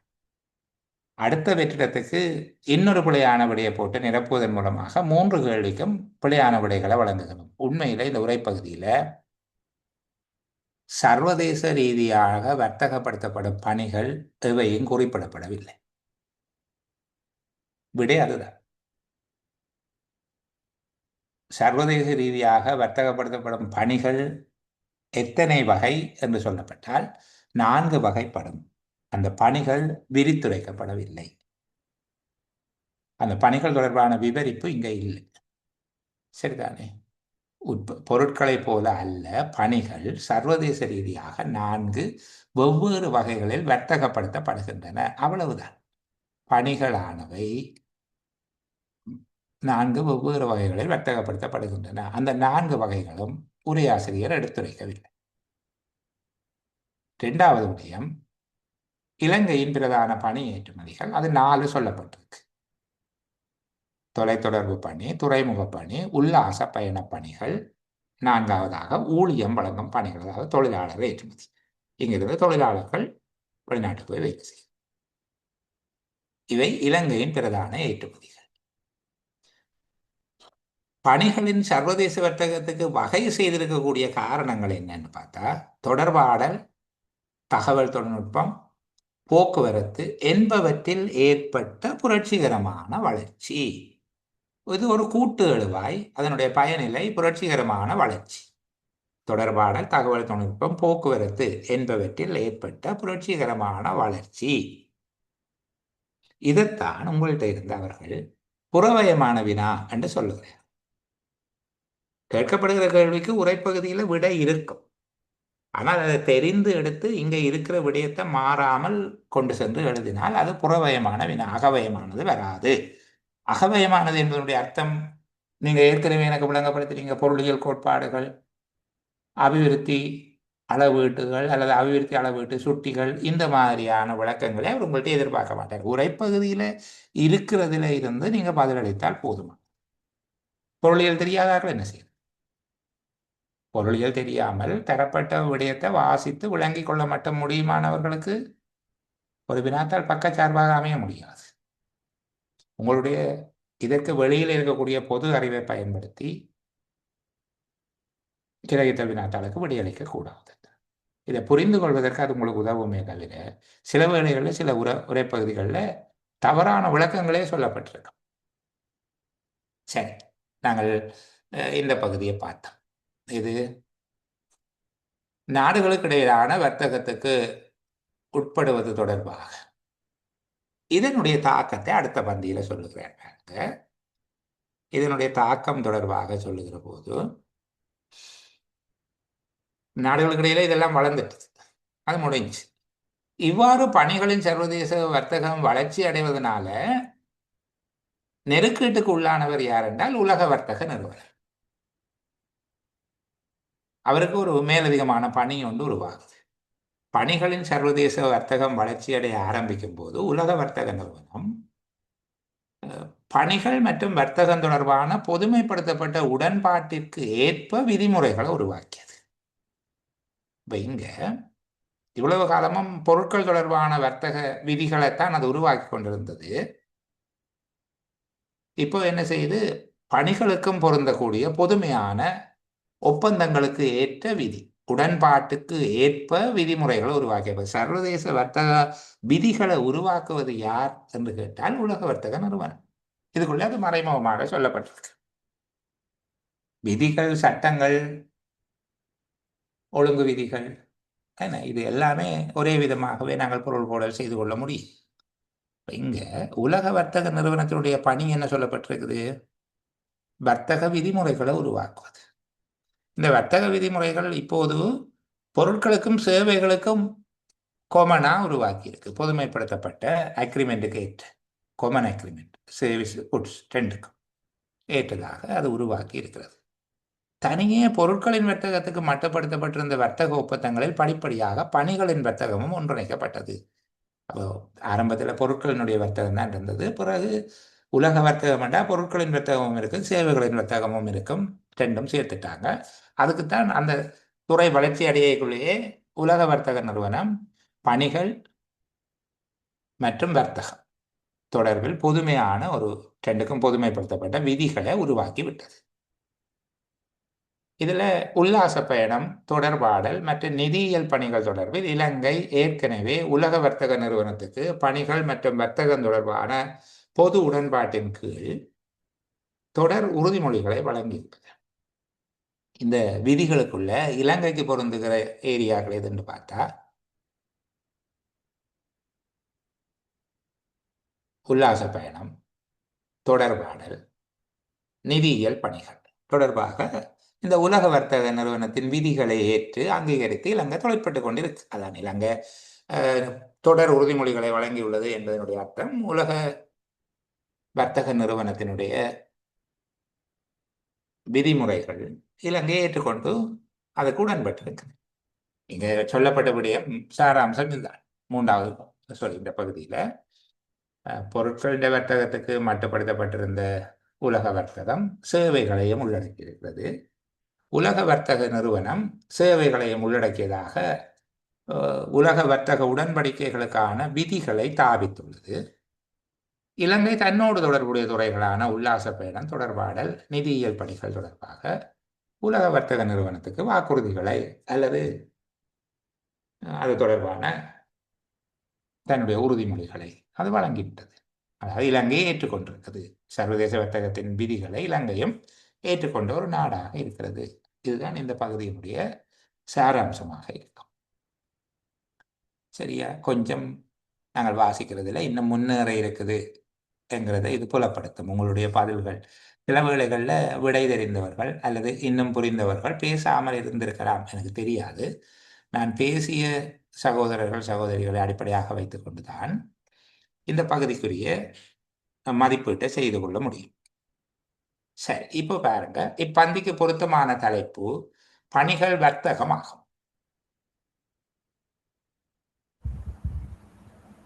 கரண் சொல்லுங்க. ஆம் சார். ஓம். ஆம், சரியா? சபி சரியா? ஓம் சார். சரி, பாப்போம். வேற யாராவது இல்லைங்கிற விட சொல்லுகிறவர்கள் யாரும் ஏனும் உண்டா? இல்லை என்கிற விட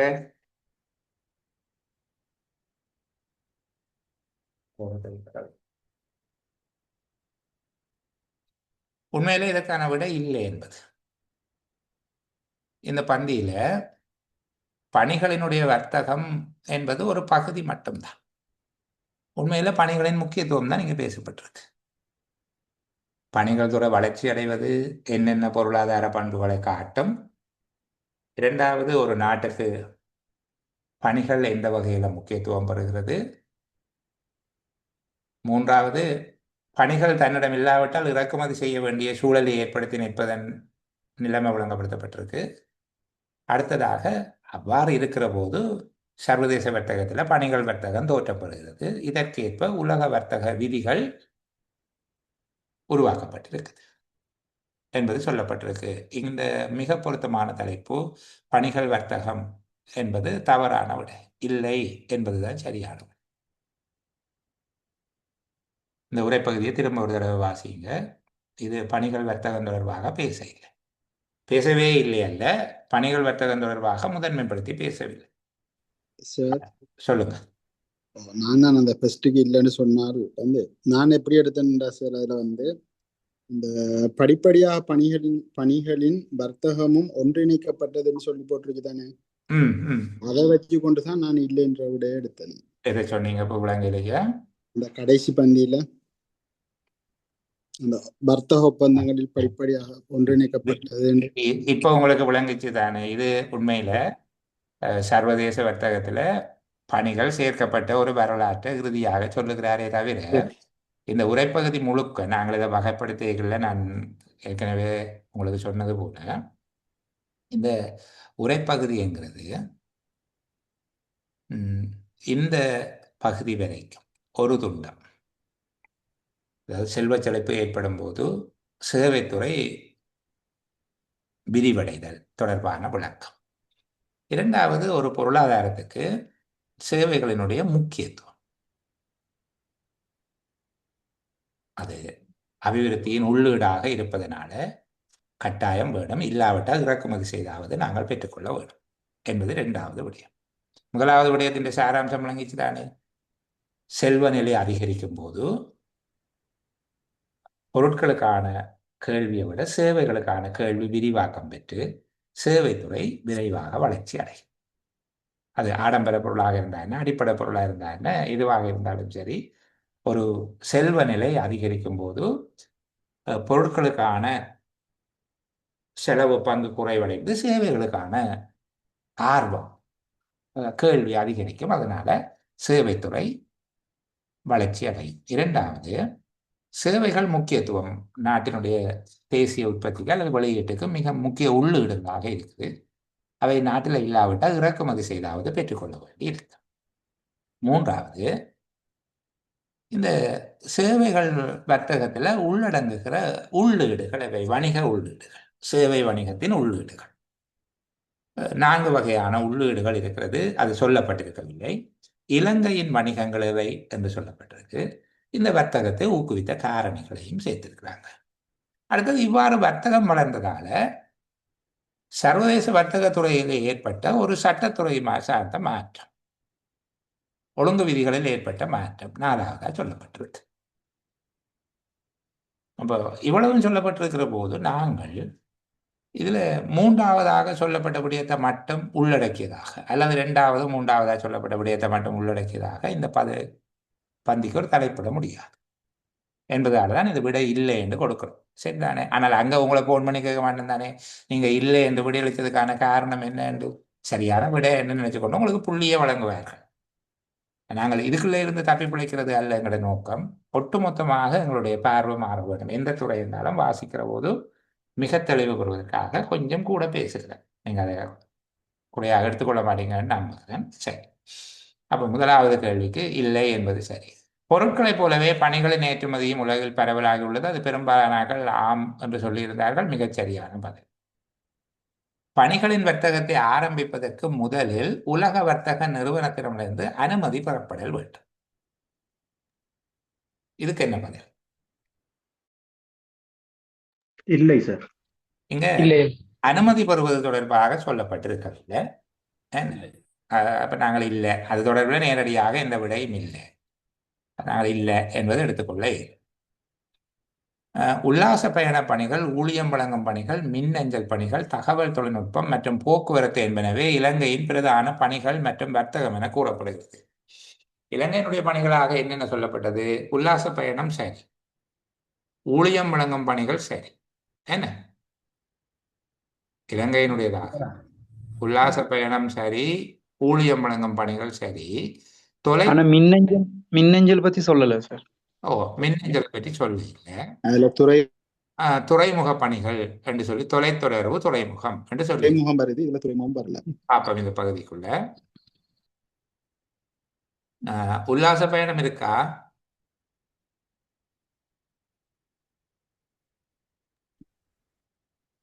உல்லாச பயணம் இல்லை. இப்ப பாருங்க, எங்க போட்டிருக்கிறோம்? ஓகே, உல்லாச பயணம் இருக்குது. உல்லாச பயணம், ஊழியம் வழங்கும் பணிகள் இருக்குது. அடுத்தது மின் அஞ்சல் பணிகள், தகவல் தொழில்நுட்பம். மின் அஞ்சல் பணிகள், தகவல் தொழில்நுட்பம். அங்க மேலே என்னன்னு சொல்லி இருக்கிறாங்க? தகவல் தொழில்நுட்பம் இருக்கு சார். அடுத்தது துறைமுகமும். இதுல துறைமுகம் தரல, துறைமுக பணிகள் தரப்பட இல்லை. சரிதானே? இப்ப இந்த 4வது கேள்விக்கு நாங்கள் இல்லை என்கிற விடைக்கு போகலாமா?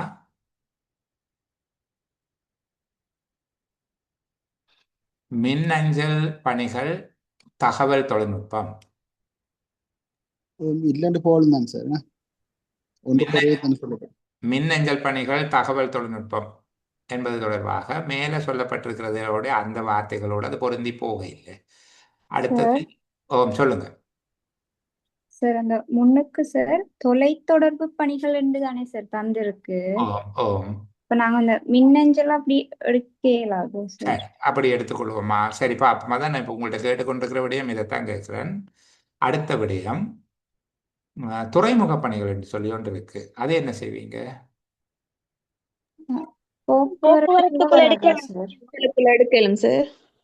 துறைமுக பணிகளை நாங்கள் போக்குவரத்து என்று சொல்லி எடுக்கணும். இங்க இருக்கக்கூடிய குழப்பம் என்னென்றால், என்பனவே என்று சொல்லி அழுத்தி சொல்லாவிட்டால் அந்த விடையை நாங்கள் ஆம் என்று வழங்குவதற்கு வாய்ப்பு இருக்கு. என்பன இலங்கையின் பிரதான பணிகள், வர்த்தகம் என்று சொல்லப்பட்டிருக்கு. அங்க துறைமுக பணிகள் என்று சொல்லப்படுகிறது. இங்க போக்குவரத்து. போக்குவரத்துன்றது விமான போக்குவரத்து, எல்லா விடயங்களையும் உள்ளடக்கும். கப்பல் போக்குவரத்து, எல்லாவற்றையும்.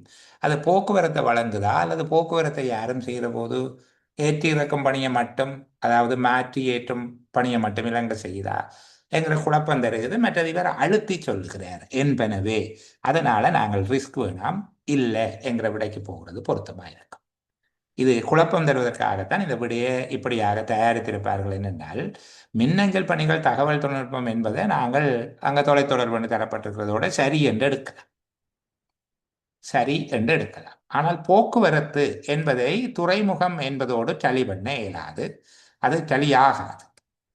தகவல் தொழில்நுட்பம் மின்னஞ்சல் என்பதை நாங்கள் சமப்படுத்திக் கொள்ள முடியும். நான்காவது, உறுத்துவதன் காரணமாக இல்லை என்கிற விடையை கொடுப்பது பொருத்தமானது. பிள்ளைகள் காரணம் விளங்குதா? மதுரா, ரொம்ப சாப்பா இருந்தீங்க. தேங்க்யூ.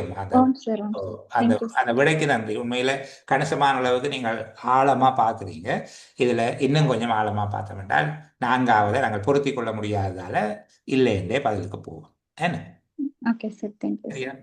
சர்வதேச வர்த்தக சட்ட ஆணையிடும் அதிகாரம் சர்வதேச வர்த்தக நிறுவனத்துக்கே வழங்கப்பட்டுள்ளது.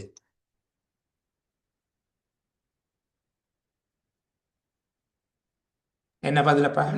அது சம்பந்தமா குறிப்பிடப்படல சார். அது நாங்க இல்லைங்கிற விடைக்கு போகலாமா சார்? சாரி, அது நாங்க இல்லைங்கிற விடைக்கு போயிடலாம் சார். போயிடலாம். ஓகே, குறிப்பிடப்படவில்லை சரிங்க. அந்த பகுதியில சொல்லப்பட்டிருக்க இல்லை. மதுரா என்ன சொல்றீங்க? நான் ஆம் என்று தான் சார் எடுத்திருக்கேன். ஆம் என்று சொல்லித்தான் எடுக்கிறேன். எப்படி என்றால் இந்த இறுதி துண்டத்தில் சொல்லப்பட்டிருக்கக்கூடிய விடயம் சர்வதேச வர்த்தக விதிகளை ஆக்குவது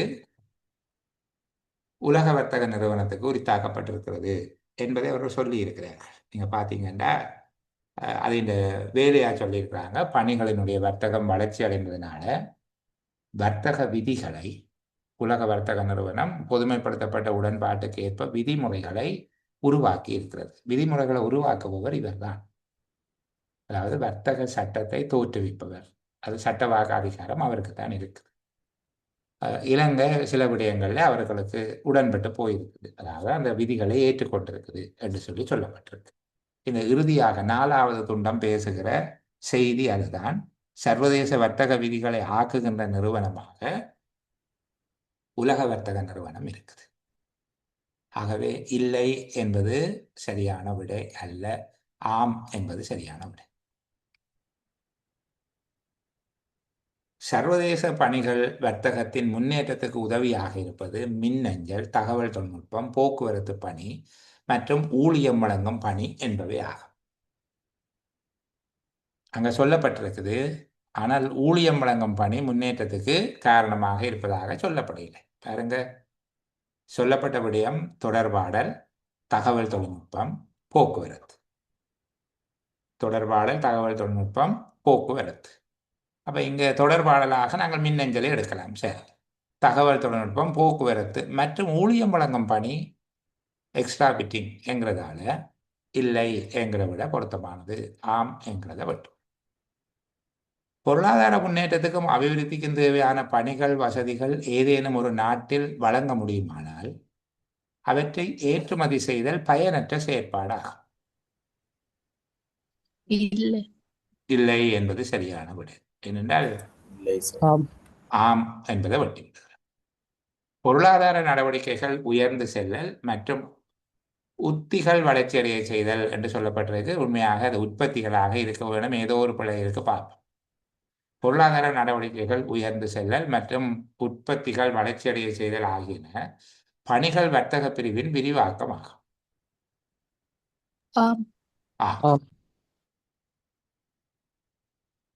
உத்திகள் என்றே சரி சார். அந்த இடத்துல பணிகளை பத்தி தானே அவங்க சொல்றாங்க சார். உத்திகள் என்றா டெக்னிக்ஸ் தானே சார், சேவைகள் பிரதானமானது. உற்பத்தி சாதனங்கள்ங்கிறதாக நாங்கள் எடுத்துக்கொள்ள முடியும். நான் சொல்லி முடியத்தான் யோசிச்சேன். தேங்க்யூ வேலையை விட்டுனதுக்கு, அந்த ரீஇன்வெஸ்ட்மெண்ட்டுக்கு தேங்க்யூ. 7வது கேள்வி திரும்ப பாருங்க சார். ஓம் 7வது கேள்வி என்ன? அதுல பொருளாதார முன்னேற்றத்துக்கும் அபிவிருத்திக்கும் தேவையான பணிகள், வசதிகள் ஏதேனும் ஒரு நாட்டில் வழங்க முடியுமானால் அவற்றை ஏற்றுமதி செய்த பயனற்ற செயற்பாடுன்னு சொல்றாங்க.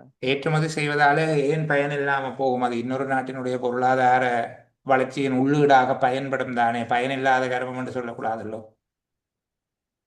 சேவைகள் ஒரு நாட்டின் பொருளாதார வளர்ச்சிக்கு அவசியம் என்று சொல்லப்பட்டிருக்குது. அது ஒரு நாடு தனக்கு போதாவிட்டால் இறக்குமதி செய்யலாம் என்று சொல்லப்பட்டிருப்பதனுடைய மறுதலை இன்னொரு நாடு தன்னிடம் இருப்பதை ஏற்றுமதி செய்யலாம் என்பதுதானே. ஒரு நாடு தனக்கு போதாவிட்டால் இன்னொரு நாட்டிலிருந்து இறக்குமதி செய்யலாம் என்று உரைப்பகுதியில் சொல்லப்பட்டிருக்கு. அவ நாங்கள் ஆங்கிலத்தில் சில விடயத்தை பேசுகிற நாங்கள் ரீட் பிட்வீன் டூ லைன்ஸ் என்று சொல்லி அந்த 2 வரிகளுக்கு இடையில் வாசித்தல். ஏற்றுமதி இறக்குமதி செய்தாவது பெற்றுக்கொள்ள வேண்டும் என்றால் மறுவளமாக இன்னொரு நாடு அதை ஏற்றுமதி செய்தல் சிறந்தது என்றுதான் எடுக்க வேண்டும். தேங்க்யூ மாஹிர். அந்த பதில் அந்த கேள்வி இல்லாவிட்டால் நான் இந்த விளக்கம் சொல்லி இருக்க மாட்டேன். ஏன்னா பிள்ளைகளுக்கு விளங்குது தானே. இதில் ஒரு நாடு தன்னுடைய பணிகளை உற்பத்தி செய்ய முடியுமாக இருந்தால் அதை ஏற்றுமதி செய்வது பயனற்ற செயற்பாடு என்று சொன்னார். பந்தியில் சொல்லப்பட்ட ஒரு நாடு தன்னிடம் இல்லாவிட்டால் இறக்குமதி செய்ய வேண்டும் என்ற கூற்றோட முரண்பட்டுவிடும். ஆகவே தான் நாங்கள் பயனற்ற செயல் என்பதை ஏற்றுக்கொள்ள முடியாது. தேங்க்யூ. ஓகே, அடுத்தது 9வது, குடும்பம் ஒன்று செல்வம் மிக்கதாக மாறும்போது உணவுக்காக குறைந்த சதவீதம் ஒதுக்குவதன் மூலமாக அதன் நுகர்வு சுவையில் ஏற்பட்ட மாற்றம் பிரதிபலிக்கின்றது. இல்லை இல்லை இல்லை. இப்ப விளங்குதா? என்னென்றால் அவ செலவழிக்கிற காசு கூடிக்கொண்டு போகும்.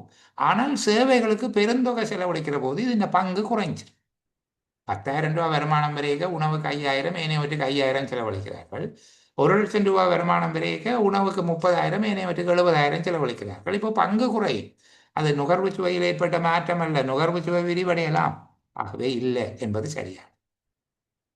ஒரு நாட்டில் பௌதீக தேவைகளுக்கான செலவுகள் வருமானம் அதிகரித்தால் மட்டுமே கிரமமாக குறைவடையும்.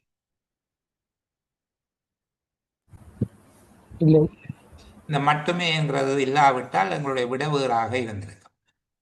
பௌதீக தேவைகளுக்கான செலவு வருமானம் அதிகரித்தால் மட்டுமே கிரமமாக குறைவடையும். வருமானம் அதிகரிக்கும் போது அது குறைவடையும் என்பது சரி. ஏன்னா பொருட்களுக்கான செலவு குறைவடையும். செலவுகள் குறைவடைவது மட்டும் அல்ல. இங்க பிரதானம் செலவுகளின் பங்கு தான் குறைவடையும். இதுதானே, செலவுகள் குறைவடைய மாட்டாது. ஆகவே இல்லை என்பது சரியான விடை. கவனமா வாசிக்கணும். செலவுகள் என்று சொல்லப்பட்டிருக்கு, செலவுகளின் பங்கு அல்ல. செலவு எப்பவுமே இங்கே சொல்லப்பட்ட விடயம் அல்ல. சரி, அது விளங்கிட்டு பிள்ளைகளுக்கு. ஒரு நாட்டில் வருமானம் அதிகரிக்கும் போதே தனியார் வாழ்க்கையை மிகவும் பாதுகாப்பானதாகவும் மகிழ்ச்சியாகவும் வாழ்தல் பற்றிய பணிகளுக்கான அதிக கேள்வி ஏற்படும். ஆம் என்றுதான் சொல்லியிருக்கிறாங்க. அவரோட ஆம். சரி, நிலவுகின்ற கேள்விகளை பூரணப்படுத்துவதற்காக பொருளாதாரம் மூலமாக மிக அதிகமான பணிகளை வழங்குவதற்கும் அதற்கு இணங்க பணிகள் பிரிவின் உற்பத்தி வளர்ச்சி அடைவதற்கும் இடையே நிலவுவது ஒரு காரண காரிய தொடர்பாகும். அங்க சொல்லியிருக்காங்க. நிலவுகின்ற கேள்வி சேவைகளை வழங்க சேவைத்துறை விரிவடையும். ஆம், மிகச்சரியாக முடியாது. மனித மூலதனத்தின் பண்புசார் தன்மையின் விருத்திக்கு அவசியமான பணிகள் 2ம் விருத்தியடையும் வர்த்தகத்துக்கு பொருத்தமான பணிகள் 3ம் இப்பந்தியில் குறிப்பிடப்பட்டுள்ளன. நாங்கள் எண்ணிக்கொண்டு வந்தார்கள். மிக சரியா? சரிதானே. மனித மூலதனத்தின் பண்புசார் தன்மை பொருளாதார வளர்ச்சியின் வழியாகவே விருத்தி அடைகிறது. இல்லை, இங்கு தவறாக சொல்லப்பட்டிருக்கு. மனித மூலதனத்தின் பண்புசார் தன்மையின் வழியாக பொருளாதார வளர்ச்சி விருத்தி அடையும். அங்க சொல்லப்பட்டிருக்கு. சொல்லுங்க. இந்த மனித மூலதனத்தின் பண்புசார் தன்மைங்கிறது விளங்கல சார். பண்புசார் தன்மை என்பது குவாலிட்டி. அம்மா, பண்பு சார்ந்த தன்மை என்பது குவாலிட்டி. மனித மூலதனத்தின் குவாலிட்டி, அதாவது தரம், பொருளாதார வளர்ச்சியின் வழியாக விருத்தி அடையும். அங்க சொல்லப்பட்டிருக்கு. அப்படி அல்ல. பொருளாதார வளர்ச்சிக்கு மனித மூலதனம், தரமான மனித மூலதனம் தேவை என்று சொல்லித்தான் அந்த பகுதியில சொல்லப்பட்டிருக்கு. பாருங்க, பகுதியில சொல்லப்பட்டது.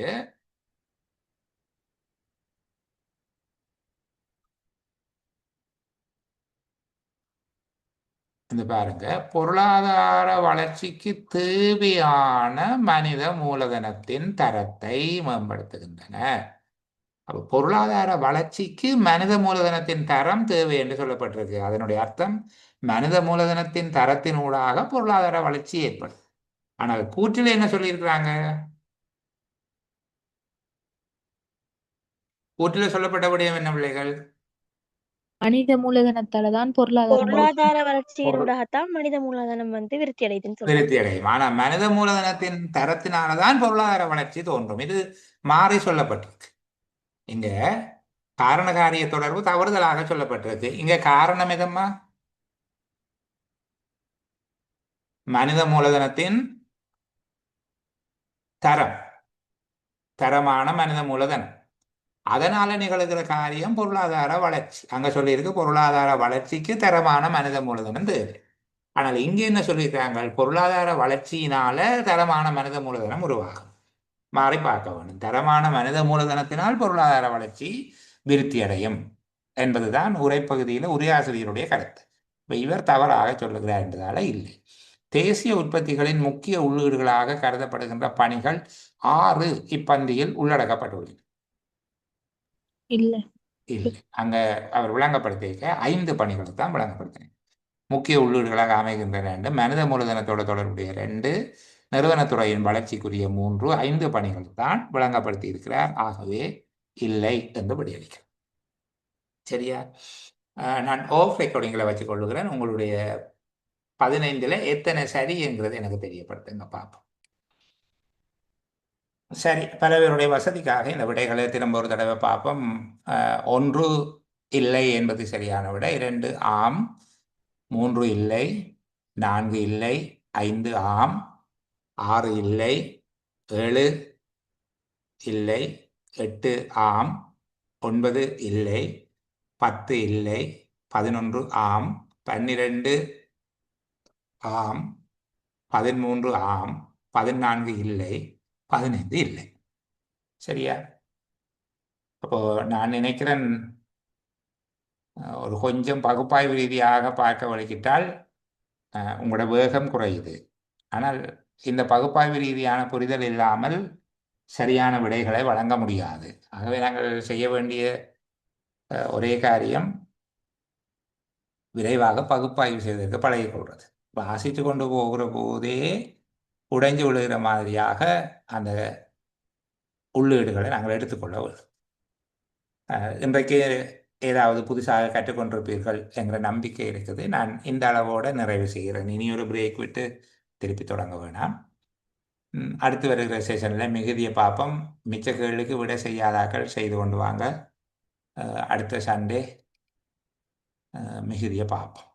சரி, திரும்ப சந்திக்கிற வரைக்கும் அதன் பின்பும் கூட எல்லோருக்கும் நல்ல பொழுதுகள் அமைய வேணும் என்கிற பிரார்த்தனையோடு பாய் பாய். Good night.